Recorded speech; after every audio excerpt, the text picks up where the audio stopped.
chose me, my father after Ulanor. But there was no choice. I was his first found son. My father, you see, is a man, but in the same breath he is surely not. He is more, far more than me. In his scope and dimension, he is a god. Though that is a word all of us shy away from, he rejects the term. I think perhaps our language, all human languages, have failed to come up with a word for what he is. A man, but godlike in span and aspiration. He has been working for, what? 30,000 years or more, my lady. 30,000 years. If the definition of man strains to accommodate what I am, it surely shatters to accommodate him.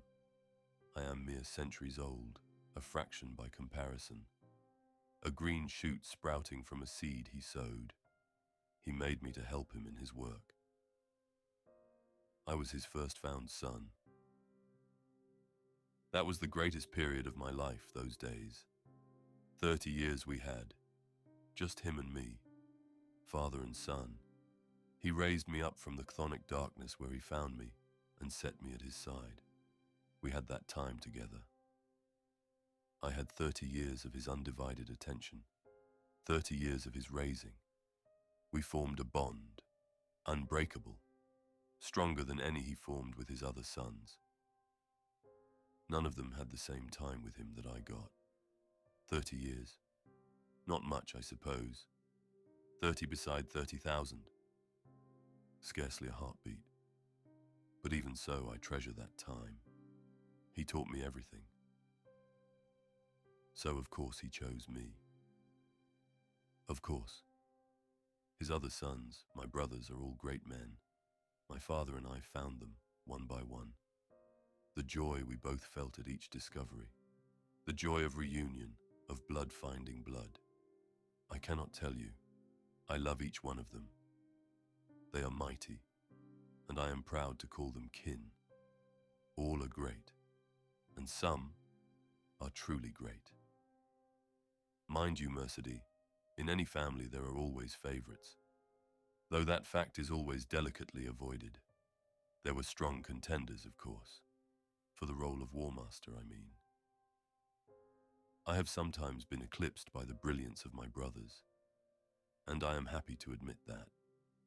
The strength of Ferrus, Perturabo's implacable focus, the cunning of Alpharius, last found, but never the least.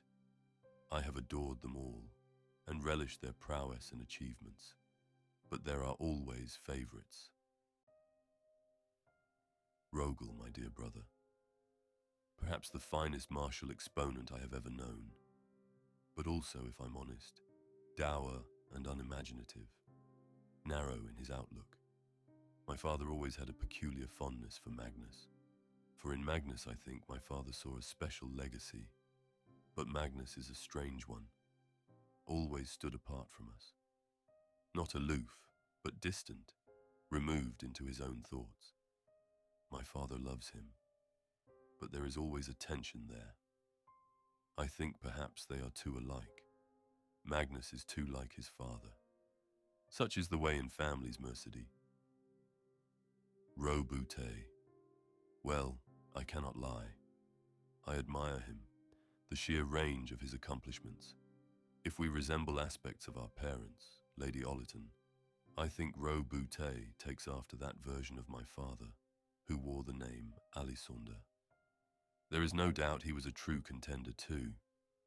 He would have made a fine Warmaster. But when it came down to it, there were only two legitimate choices, two favorites. Let's not pretend otherwise.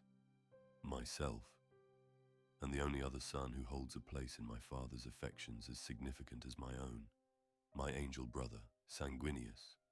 He came late, but was perhaps the most beloved. He looks most like my father too, more than me. The features, the tone of his voice. He was the only other choice. Can I tell you a secret? He would have been my choice. I love all my brothers, but my love for Sanguinius is particular. I envy him. Does that sound strange? Does that sound weak? Well, I do. I envy him. Would that I had an ounce of his numinous wonder. He is, how can I put it? He is impossible to hate. Have you met him? You must meet him. He will take your breath away.